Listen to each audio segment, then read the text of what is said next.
2, 3, 4. Hello everyone, and welcome to the Power of Music Thinking. My name is Christoph Zürn, and this is the podcast for people with a musical heart and a wicked job. We're looking for stories, insights and tools from the big world of music to inspire leaders and followers to listen, tune, play and perform in whatever field you're operating.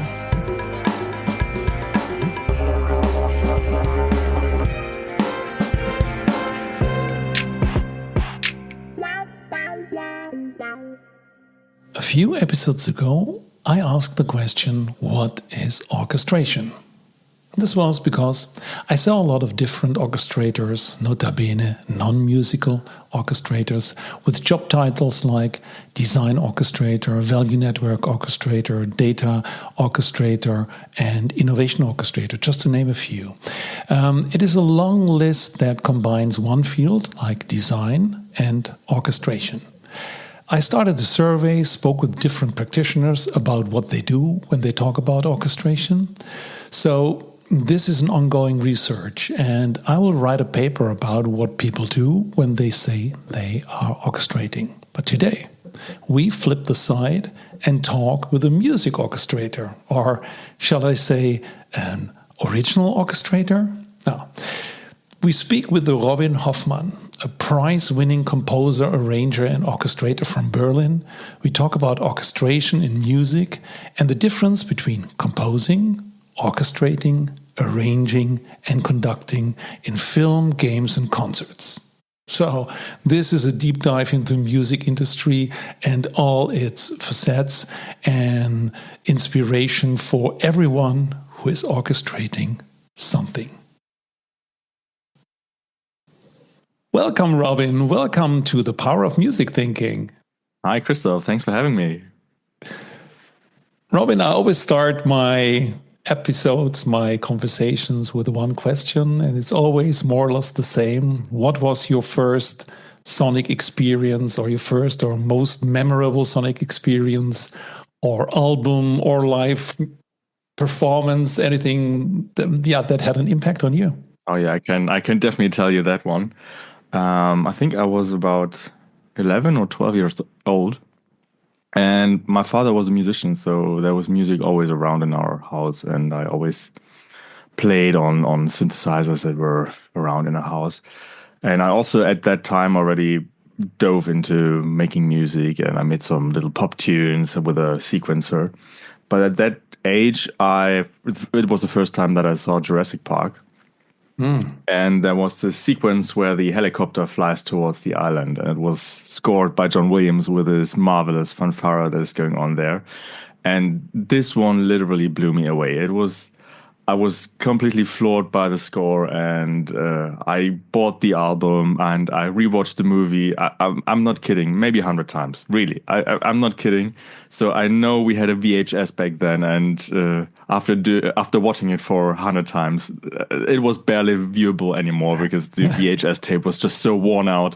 So I bought the soundtrack album, and that was probably the time when I said I want to do something like this. This is something that I find absolutely amazing, and I want to find out how it works. I want to be someone who writes music like this, and I would say I can basically say that this moment has shaped my entire musical future from that point onwards. So it was. Every decision that I made after that basically could be boiled down to that one moment, actually. So, wow, Jurassic Park was Jurassic Park and John Williams is absolutely the hero score for me. Did you see it on in the movies or on television? No, I was actually too young. I couldn't go because it was 12 years was the limit here when it came out in 33, and I was 9 in 93. And so I watched it later on. My dad bought the VHS, and at first I completely ignored it because, well, I don't know. And then at one point I watched it, and it was just completely blown away. And then what I just told you happened. Wow. And what resonated with you so much? Because, you're 11, you just think, okay, what to do next? You just put into a cassette tape, and then Yeah, you I watch. just watched. I just wanted to watch the movie without any higher purpose, just spending a nice evening. But there was there's this particular sequence where the helicopter flies towards the island, and we see this majestic island, and we see the helicopter, and John Williams has written this great fanfare, this full orchestral swell that just basically sweeps you away, and it was just something that emotionally resonated so deeply with me. It was just like, wow, the music can do something like this, and I was just like completely floored by this experience. And then, of course, the rest of the score is similarly great, but it was specifically this little sequence that changed everything for me. So there was already a music awareness in that time. You just said, yeah, your father was a musician. What did he play?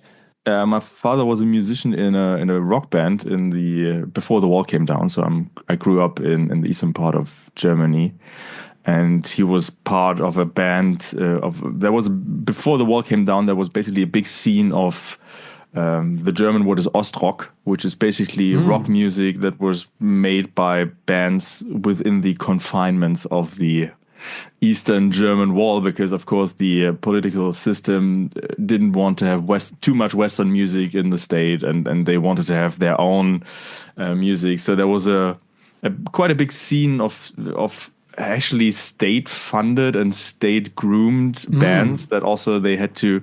It was really weird. They needed to apply to be considered a professional band, so they need to play in front of a gremium or a jury, and the jury decided, oh, you're good enough, you can be a professional band, and you're not good enough. And so it was really a very, very weird way, or to put it from this perspective, a really negative way to govern art in a certain way. But my father was in such a band, and he was playing. Actually, he studied cello and piano when he was younger, but he ended up to be the keyboard player in the band. So we had like several synthesizers laying around at home, and I was always like pushing buttons on that one. And hey, Dad, can you show me what's going on here? And how do I do that? And he showed me, and this was more like the learning experience that I had. So it was not like straightforward, boy, you go to piano lesson, but it was more like I was experimenting, and that was probably also the reason why I ended up more in the realm of being a composer rather than a performer, because it was always like I started playing music by inventing little melodies that I came up with. It's not like it was not like, here, this is this piece and just play it as it's written, but it was like I pressed buttons and I figured out on my own, oh, if I play these two buttons together, they sound great, or if I press these keys and that keys, it sounds great. So that was more my experience in learning music, and only after that the formal education came into my life. But I was always like the kid that always wanted to play their own stuff and got bored by just playing what others had written on their score sheets. So yeah, that's probably how I got into composing. That's really cool. Hey, what kind of synthesizers were these in that time? Do we know them? Yeah, I know. One was the Korg Poly 61. Oh, wow. That's and the other one was the Yamaha DX7. Okay. And I know that what I know, I mean, I was quite small back then. I was about 5 or 6 when the wall came down.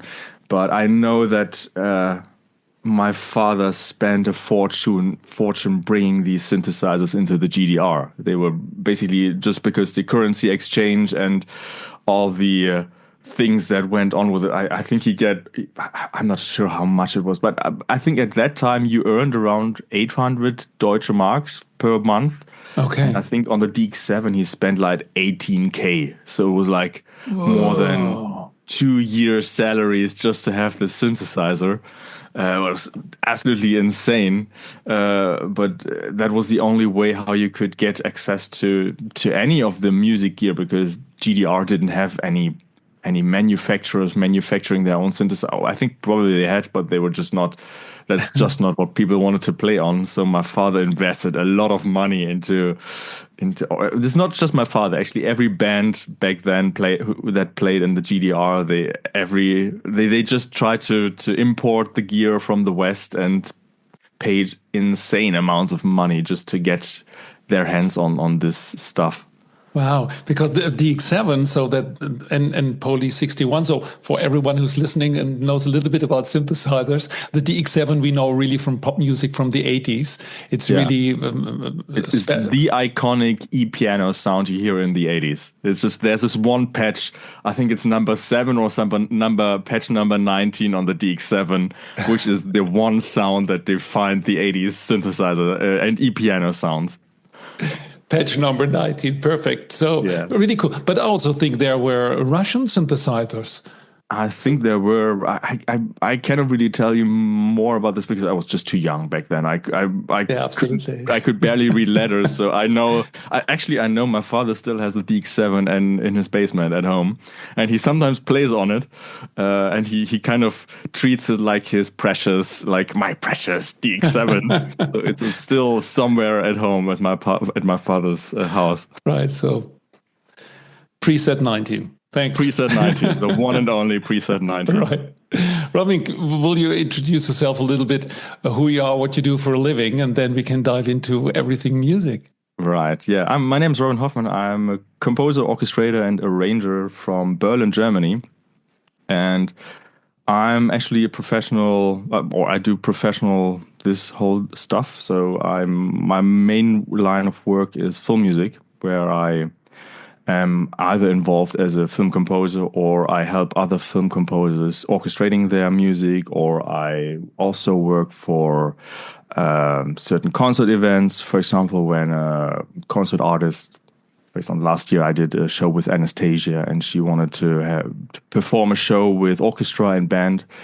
And I'm quite often involved in arranging her music or the pop artist's music for the orchestra so that we have that all on stage and can perform it with the full orchestra. So that is where I'm mainly working, and I'm working on quite an international profile. I have clients from Japan, I have clients from Australia, I do work in the US, all over Europe. So due to the fact that this field is relatively narrow, you get quite automatically spread out quite far into the world.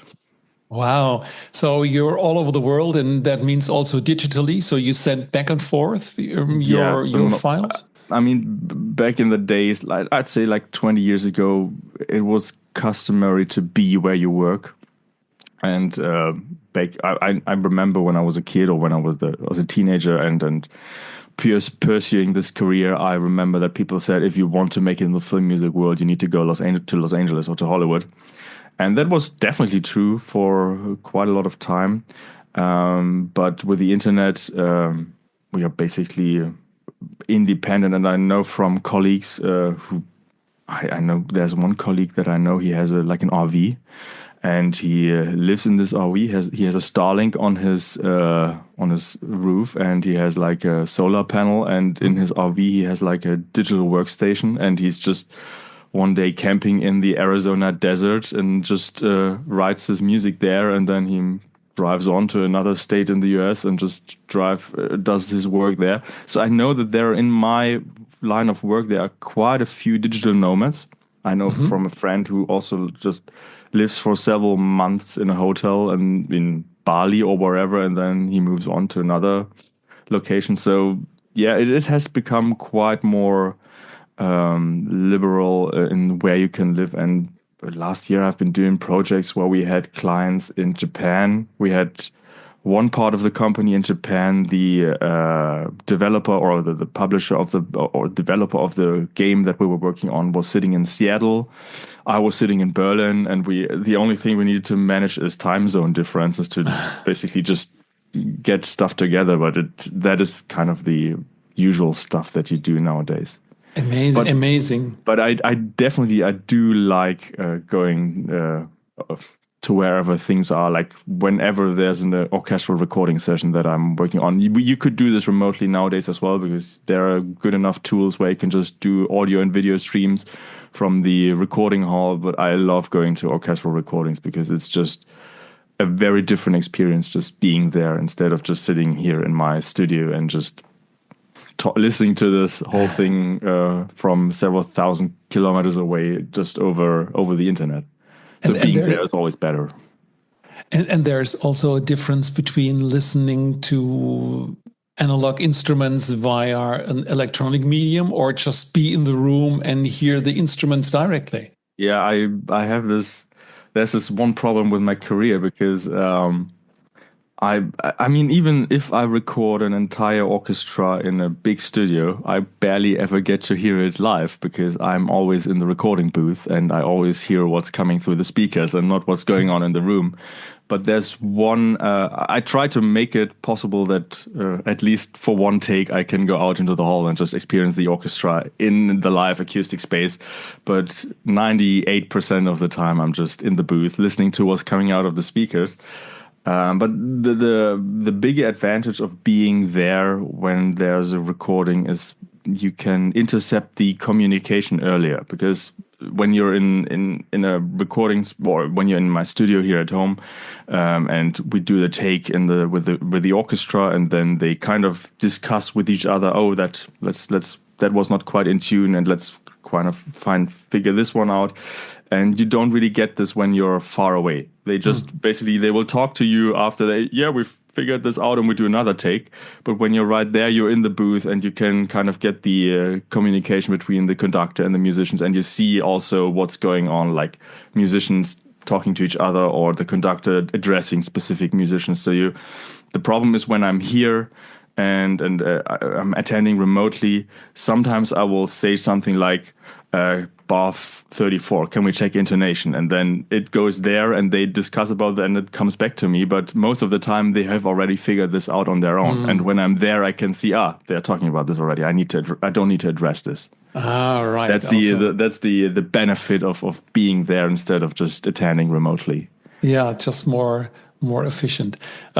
Let's get into the, let's say, the important thing, because we just started with your father with rock music or pop music, which is not written down. But in your profession, and you said you're a composer, orchestrator, and arranger. Maybe good to share. The main thing is the score, right?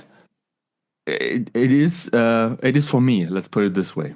Okay. If you are a film or media composer nowadays, scores are relatively irrelevant up to the point where you have a project where you need to work with a real orchestra. But that is increasingly rare, I have to say this, because either budgets or also it is not really desired anymore. Because the way how Hollywood nowadays works is that quite often we see that traditional orchestral scores are considered old-fashioned and don't have this modern Hollywood approach that many films nowadays have. And if you listen to film scores nowadays, we have what we call these hybrid approaches, where we have like synth scores or we have drones going on, a little bit of strings there, maybe a little bit of orchestra there, quite a bit of sound design. But these traditional grand orchestral scores, they are quite rare. So most film composers working in the industry nowadays work with a digital audio workstation, which is basically something like Cubase or Logic, where you have your keyboard in front of you and you just record track after track into this DAW without ever needing to look at a score sheet. But my personal profession is I've consciously positioned me in a place where I'm kind of the guy that you call when you have to work with a real orchestra or when you want a real orchestra, because I've studied this and I've studied composition and I've gone through all the academic world of this, and so I have like a profound knowledge of how to notate for musicians, because it's also, of course, a psychological thing. It's not like typing words into a word processor. There's not this, you notate differently depending on context. So for example, when a piece is very loud, it's a very aggressive action piece, you would notate dynamics so that the volume of how loud they should play differently than when it's a very soft piece.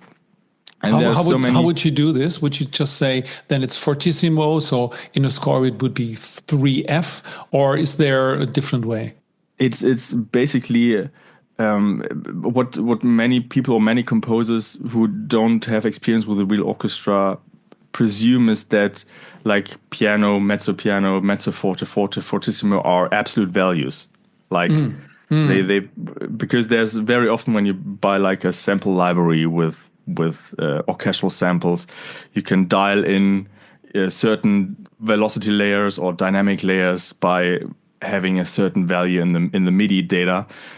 So they presume that fortissimo is always a fortissimo, but a fortissimo in a very loud piece is something different for the musicians than a fortissimo in a very soft piece. If you have like a fortissimo in a very soft piece, it will be very, very loud compared to the rest.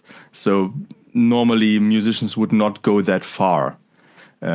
So they would, even though it's written fortissimo, they will understand, okay, if I really go full in here, that will just be too much for this one piece. So that is a difference that you get in the interpretation. And so having knowledge about all this is where I positioned myself on the market, if you want to call it like this. And because there's not that many people who do this, because it's not really that taught that much anymore, because it's not needed that much anymore. And of course, it's having the luxury of working with real orchestra only happens when you're quite high up in the game, because most budgets wouldn't allow for real orchestra. And so if you are a composer nowadays, or if you want to start out as a media composer nowadays, it's quite late in your career that you're confronted with the necessity of writing for real orchestra. You will probably spend many years writing scores for smaller projects or student projects where you would never have the budget to record a real orchestra. Maybe you can record one or two instruments, but never real orchestra.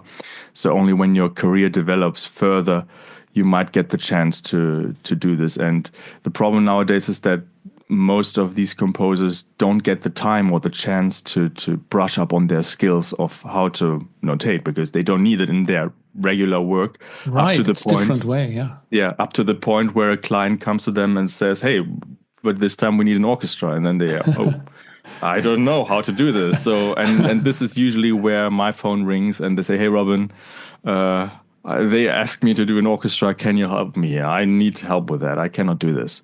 So this is where I usually come in. So is it a little bit people think it's old school, but it's old school in the way until you get to that niveau where you really need a real orchestra. But how does this work? You would get a composition. So talking about what does an orchestrator do, you get a composition by a piano or maybe made by DAW. So that's the software where you can write music in and just produce like you would do in pop music, where everything is more or less on the computer. And then you would get this. And then the question is from, hey, now we want to work with the whole orchestra. Help us. How does this work?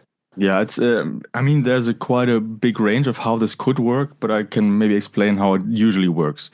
So basically, what I get nowadays is when I work as an orchestrator is you get the DAW sessions. So basically, the composer has written in Cubase or in Logic and produced all that. And what they normally do is they send me the session and then they export a MIDI file. So I'm not sure if you're what kind of listeners you have, but a MIDI file is basically, it's not an audio file, like it doesn't have like audios, but it's basically, it is just a kind of instruction file. It says play note X on instrument Y at time Z. And this is basically what's included. And then what I get normally is I get audio stems. So it's basically the audio file, but it's split into different sections. So I get one audio file that only has like the woodwind instruments, one audio file that has most of the brass instruments, and so on. This is the most common way. So what composers nowadays do is they produce the entire orchestral mock-up, that's what we call it, in a DAW. So they use orchestral samples or synthesizers to just approximate how the orchestra would sound and how they would do this. They would normally also enhance it with synthesizers and some processing.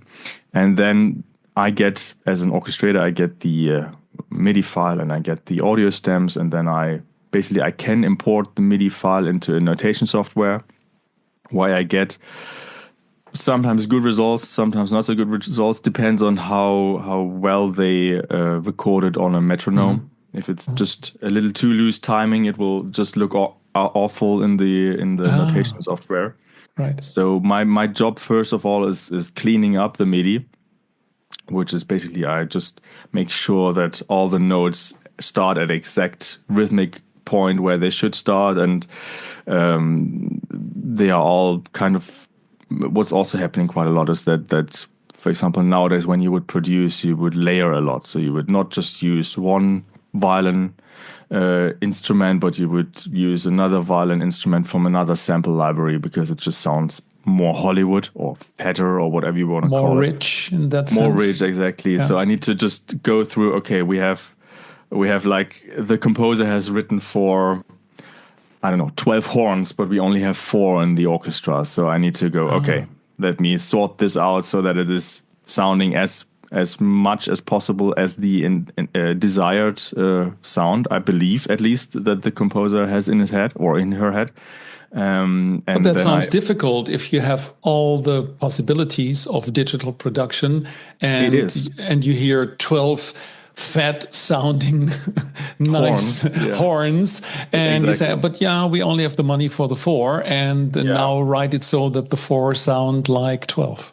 Yeah, this is a whole different topic that we could talk about, because first of all, of course, you need to, as a composer and working with the orchestra, you need to manage your expectations to what you're having. If you're having like a sample patch that has been recorded at Abbey Road with 12 horns, but you record in an Eastern European country with 4 horns, you're never gonna get anywhere of the sound of the 12 horns. So that is, first of all, that expectation needs to be managed by the composer. The other problem that we're having nowadays is that that is something that has evolved in the past, I'd say 25-ish years, that production companies like directors or producers, before they sign off on a track, they want to hear a demo that is as polished as possible. So what composers nowadays do is they produce a demo for the cue that is extremely well polished and that almost sounds like the real orchestra, and it's all like there, but it's at this point where you would say, okay, it sounds almost like the real orchestra, but not quite there. And the problem is that nowadays, as an orchestrator or as a composer, we get quite often the directive from the production side that make the real recording sound as much as possible as the demo. And this is something that is, of course, a weird thing to do, because if I'm as an orchestrator trying to match the artificial, less perfect rendition of the music cue with a real orchestra, what's the point in recording a real orchestra then? And that is something that currently in the way Hollywood or the film industry in general works is quite a bit of a problem. That is a big topic that we could talk to, but it's basically the risk aversion of Hollywood, the massive budgets that are involved. This all boils down to producers wanting to be or having exactly having presented to them on a silver plate exactly what it's going to be in the end before they sign off on anything. And then we go to the orchestra and we try to get the close to the demo, but make it sound more expensive. But the problem is, you can do things with samples that a real orchestra cannot do. For example, with samples, you can have a flute play a note for 1 minute without needing to breathe. But on the other hand, you can do so many more things with real orchestras that samples never can do. But many composers are kind of limited in their thinking only with what their samples can do. That's interesting. This kind of creates a limited range of expression that we quite often get from film scores nowadays, because they are limited in the expression of what their samples can do. But if you, as a composer, you would start by thinking right with the orchestra, or envisioning your music based on what the orchestra can do, you can have a much broader range of what is possible. But then you have the problem, you need to sell this to your producer or to your director, and your samples will not be able to do what the real orchestra will do. So you need to dump down your vision to what your samples can do. Oh, wow. To sell this idea to your producer, and then it goes to the orchestrator, who again needs to just do what the samples can do and push this to the orchestra, and everybody is kind of not happy with that, but it's just the way the industry works nowadays. Right, so there's a lot of risk-averse things in the producer. And by the way, is the producer, is he the film producer or the game producer? Maybe there's also a difference. And how good can they tell how the sound is? Are there also sound experts? No, it depends. Usually, the creative lead in a movie is the director, not the producer. Just sometimes the producer is involved, but the standard way is that the director is the creative lead of everything, and it really depends on what kind of director you have. I, as a composer, I had directors ranging from, I have no idea what music can do, here's my movie, do whatever you do, yeah, this A minor chord, can we make this a little bit later, and I need the oboe there doing this and that. Both not ideal, because both is like, the first one is like you're having a white canvas, and having a white canvas is just horrible, because you don't know what you're going to do with it, because nobody's giving you input on what their vision is. But also you don't want to have the director who's just micromanaging everything, because then why did you hire me? Why did you ask for my creative perspective if you want to control everything? So most of the directors are not really like music professionals. I know quite a few directors play instruments and they have like a musical background, but that's not really necessary for the composer, because for me personally, the most ideal way of communication and deciding on what the music should do is if a director comes to me and says to me, "Hey Robin, I want this scene to feel very sad, or I want to feel it melancholic, or I want, maybe here we can have a little glimpse of hope, and then it should maybe transition into foreshadowing this and that." So like arguing or discussing on an emotional level, like what do you want the music to do? What do you want to feel? What do you want the music to achieve? Not how should the music should be written. That's my job. Your job is or our discussion here should be, what's the job of the music? Why is it here? What's the purpose? What does it contribute to the storytelling of the movie or the game? Okay, that's interesting. And we mixed a little bit up different roles, because there's a composer, there's an orchestrator, and there's an arranger. Can you explain the differences? And, of course. And I think ideally, yeah, a good composer is maybe also a good orchestrator, and a good orchestrator it would help if they also can compose. Right. I think you wouldn't get an orchestrator who is not a composer. I think it's just part of learning. There's not an isolated study where you can just orchestrate but never compose. But maybe let's take it apart. So basically, composer is what the name says already. You write music. Being a composer don't necessarily mean that you can orchestrate. We know this from singer-songwriters. Most of them are just coming from a band background, and nobody of them, or just a very few, can really orchestrate, because that's not what they need in their life. But looking at media composing or composing for film and games, it is ideal if you can orchestrate, but it's not required nowadays. There are many film composers who have a career that spans outside of orchestral music and who are still quite high up in the game of film scoring. I think the most well-known example is Hans Zimmer, who has said several times in interviews that he cannot read music and that he just does it intuitively and produces, and then he hands it off to orchestrators. So basically, composing means what the name implies.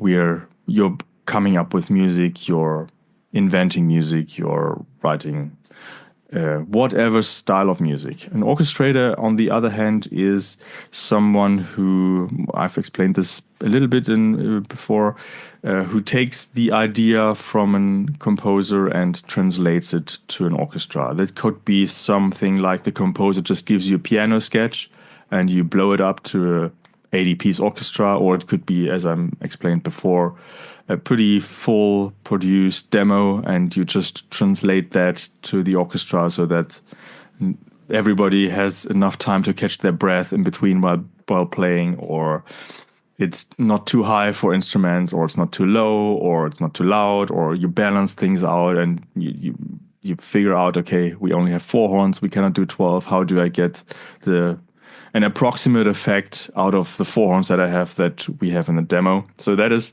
the orchestrator. But the orchestrator, making this specific, does not officially contribute musical ideas to the music. Even if I'm being given a piano sketch and I blow this up to an 80-piece orchestra or 90-piece orchestra, I would normally not add musical ideas unless I'm requested to, which is in this case quite common because you can only do so much with a piano sketch.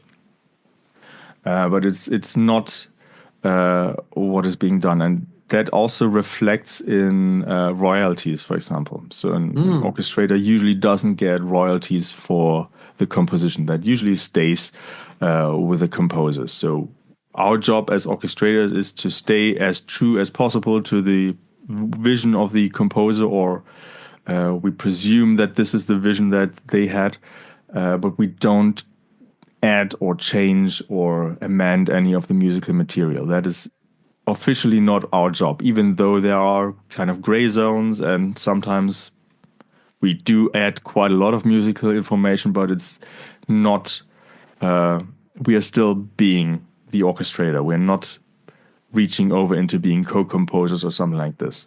Is it a little bit like the artist and the craftsman? Because both of them have, there's nothing wrong with the craftsman, there's nothing wrong with an artist, but sometimes you would rather need the craftsman and not the artist, and vice versa. Kind of, yeah. It's basically, orchestrating is a quite crafty job. I mean, there is some creative liberty that we sometimes take and that is required, but most of the time, my job as an orchestrator is to just follow my knowledge of the 25 years that I've been doing this now already, and just applying that knowledge to, okay, I can see this is going on here, and I see the intention is this and that, and I'm just, let me resort the instruments like this so I get the desired output there.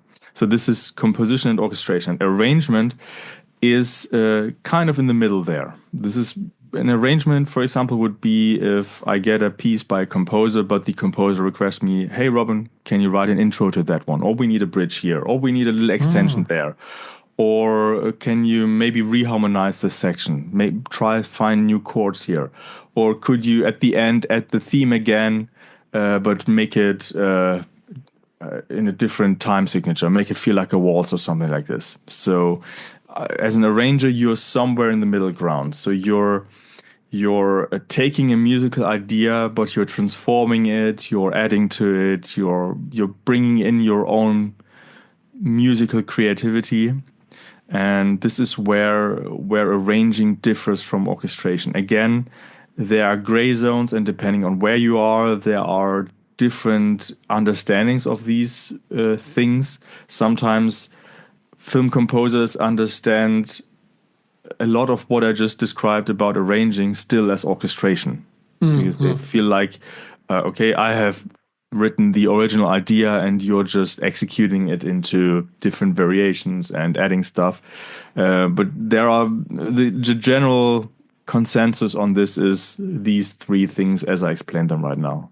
Oh, that's cool. So, and you mentioned before royalties. So it sounds like an arranger would get rather royalties than an orchestrator, or Right. is this? An arranger, there, depending on which performance rights organization you're registered with, but there are royalties that are arranger royalties, which are just very, very small compared to composer royalties. I think it's 1/12 of what composers usually get. So it's you're not getting rich from arranging. Okay, At least not regarding the royalties. Let's put it this way. that makes it clear. And if we keep for a moment, let's say the artist and the craftsman, and we say the craftsman, that's the orchestrator, and the artist is the composer, and the arranger is somewhere in the middle. There's also, if we talk about a real orchestra, there's also the conductor. Where do you think is the conductor on this dichotomy? It depends on what the starting point is.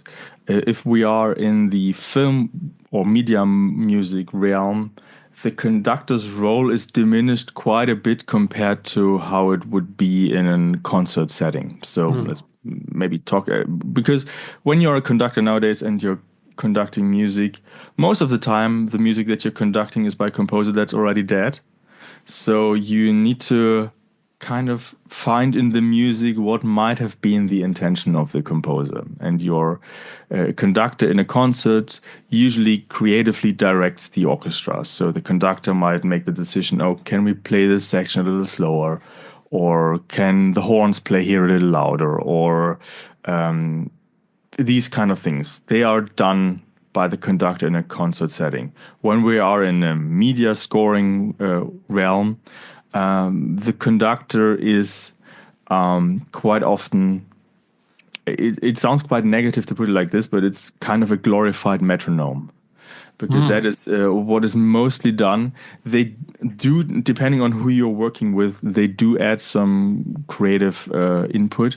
But most of the time, as a media composer, we as composers or orchestrators are present in the recording booth. And usually the composer sits there with a score sheet and the conductor is down with the orchestra or out there with the orchestra conducting to a click track that is on their headphones, on everybody's headphone. So the conductor there is responsibility is the immediate communication with the musician, but creative decision is being done in the booth. So the film composer will sit there, look at the score sheet, and tell to the conductor, oh, we need this passage to be a little loud, or the trumpets were out of tune here, or we need this passage to be a little softer. So the creative decision in a film scoring world is most of the time in the hands of the composer or maybe assisting orchestrators sitting around the composer, depending on how fluent they are in score reading and communication. And the conductor out there, sometimes it depends on what kind of personality as a conductor you have, but sometimes they are there to just keep the mood up. That is quite an important thing with an orchestra, because it's a psychological unit, and if the mood is getting bad, it's also reflecting in the performance.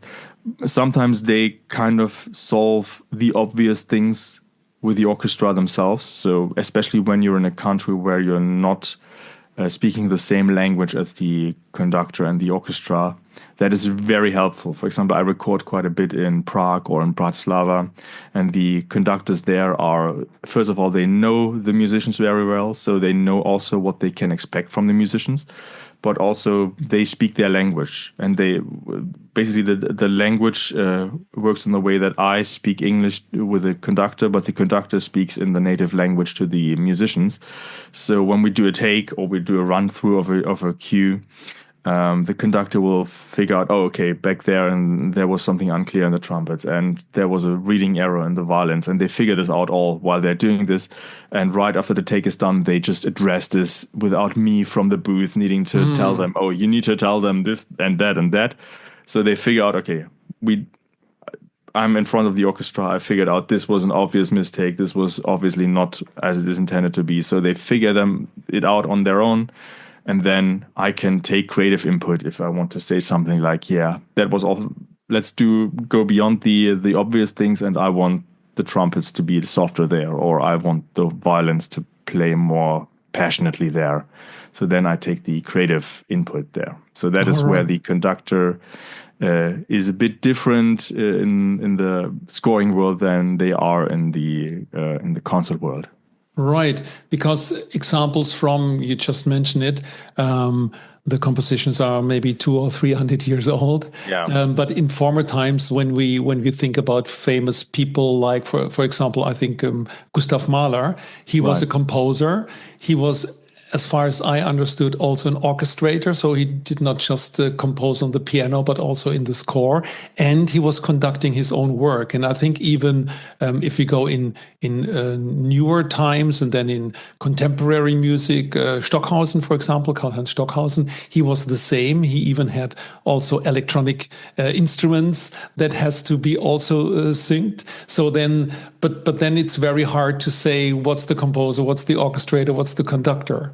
Yeah, that's true. I mean, that is true, but I think that most of we need to definitely take apart the classical concert world from the commercial media music world, because that is a different thing. So if maybe we can split it. Mahler is a great example. I think Mahler is, you mentioned he's an orchestrator, but I think as far as I know, he only orchestrated his own music. I might be wrong on this, but as far as I know, so then you would not say that he's an orchestrator. He's just a composer who also orchestrates, but it's not, there's not this specific kind of part in his day where he said, okay, now I'm orchestrating. But it's very often composing and orchestrating is a unified task, because for example, if you write a line or write a melody and you orchestrate it for, or you envision it to be played for violins, you would write it differently than if you would envision it to be played by trumpets. It's just you orchestrate on the go, more or less, while you compose. Especially when you are very experienced with how instruments work and things like that. So that is where you would normally not take apart orchestration from composition, especially when we're talking about composers from 100, 200 years ago. I think the real professional orchestrator only emerged in the early 20th century with the studio system in Hollywood, where they were just putting out movie after movie after movie, and the film composers just needed to write several minutes of music a day and just wouldn't have the time to orchestrate their music. So what they did is they wrote on short scores, so only on a few staves, and they kind of just wrote in chords and said this should be woodwinds, but how you spread it out to woodwinds should be the task of the orchestrator. And then it went on to the orchestrator, and the orchestrator just took apart these short scores. There's actually, John Williams still does it this way. Well, he did it until I think he quit writing film scores a few years ago. But up to his very last film score, he still wrote his entire orchestra on, I think, 8 or 9 staves. And he very specifically wrote the orchestration, but he never wrote it into the full score sheet with all the staves. It's just a very condensed version, but it has all the information that is relevant. And the orchestrators would then just go with this condensed score, and they would just blow it up to a big score sheet, and then everybody would get their parts. Right, with the staves, you mean 9 lines of a score of and different instruments. There was not in a tradition or in a big score sheet. You would have a line for first flute, for second flute, for first oboe, second oboe, and so on. And with this condensed this kind of way how they wrote, it's basically you have just one line where there are 5 notes on top of each other, and they're all called woodwinds. And then right. It's pretty clear who's getting which of the notes. Okay. Hey, is Hans Zimmer also conductor? No. Okay. He's not, as far as I know. But I think he's not conducting. He's more the producer and not the. He uses orchestra quite a lot, and he loves working with musicians, but he's not conducting. Right. So yeah, sometimes on video it looks like he would conduct, but that's not the case. You No, think, not right? not that I am aware of. It's interesting also because in a very broad field, in the last episode, we talked about sonic branding. Right, And I know that Hans Zimmer, he did the BMW logo, right, sound logo. So I think, oh, that's interesting. And I saw that you're also working for Massive Music, which is one right. of the sonic branding agencies. Can you tell us a little bit about this? How Yeah, does it differ from what else you're doing? yeah. I think you might be over expecting what I'm actually doing there. It's basically I'm working for Massive Music in Australia for Massive Music in Sydney, and I've I'm actually this is Massive Music has merged with a company a few years ago, which was called Zongzhu, and Zongzhu was basically a company that was doing a lot of the commercial campaigns in TV, cinemas, in Oceania, so New Zealand and Australia. And they merged with Massive Music, but they still do like commercial campaigns. And very often, when there's a commercial campaign that requires an orchestral version, they call me as an external. And this happens a lot in Christmas campaigns because with Christmas campaigns they all want bells and orchestra stuff. So that's when I'm called. So this is where I work with Massive Music, but I'm not involved in any sonic branding that goes beyond.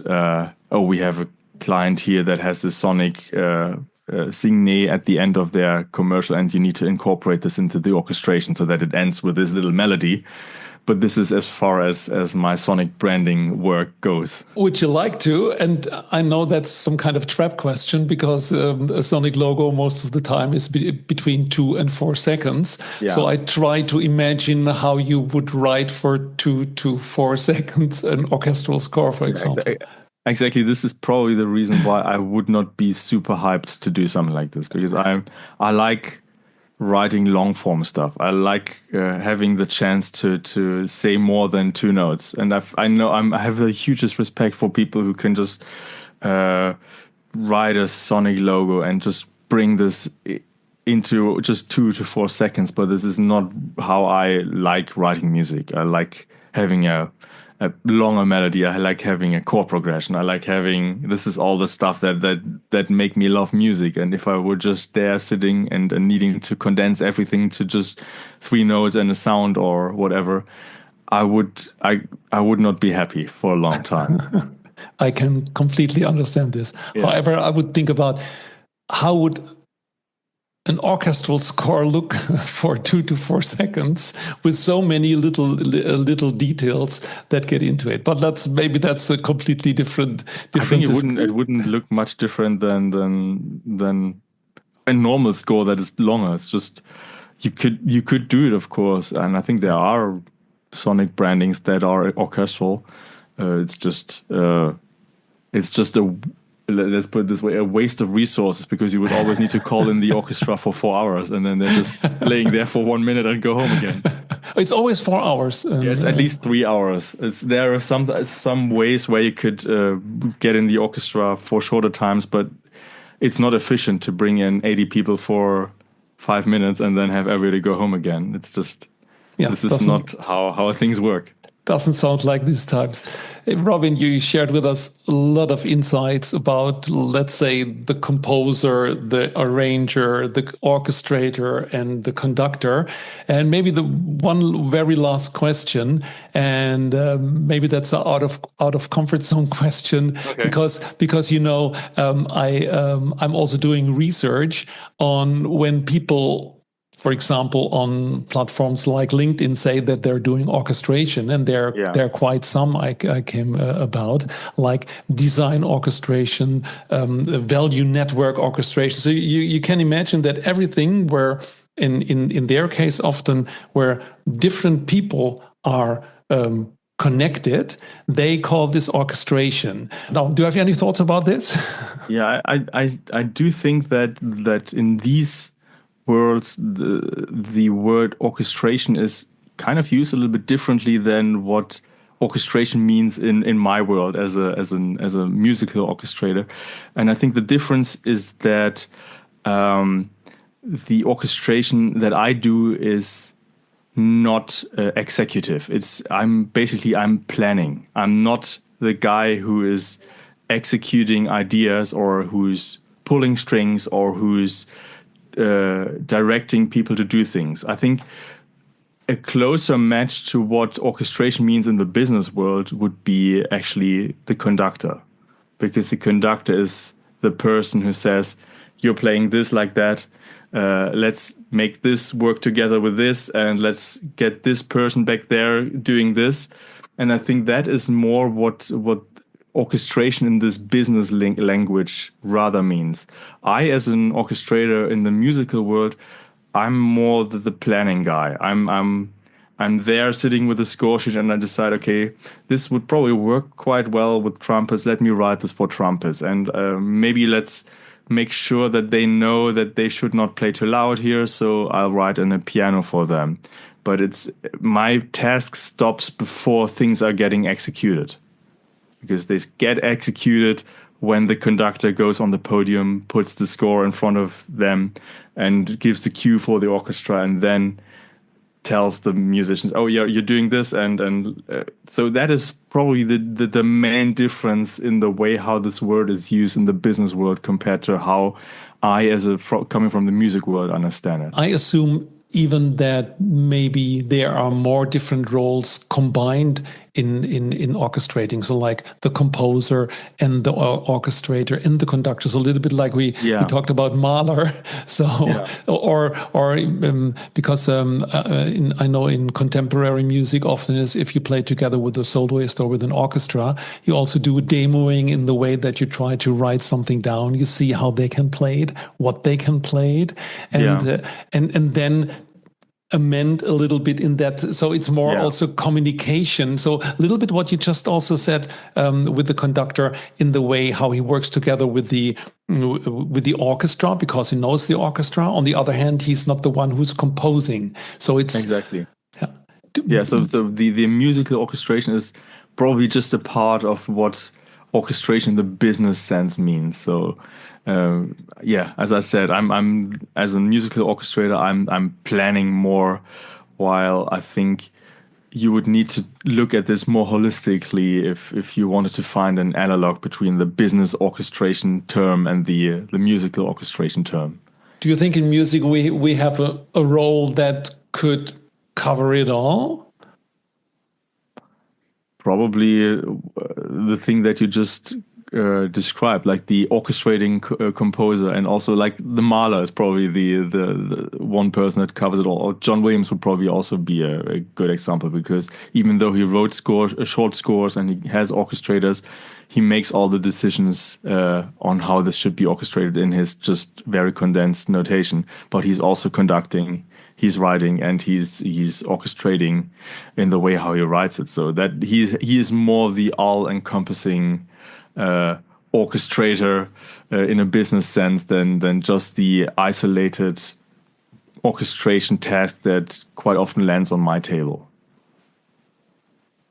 Robin, thank you very much. Thanks for all your insights, and wish good luck. And I think we also should mention that you won a prize, the best score in LA.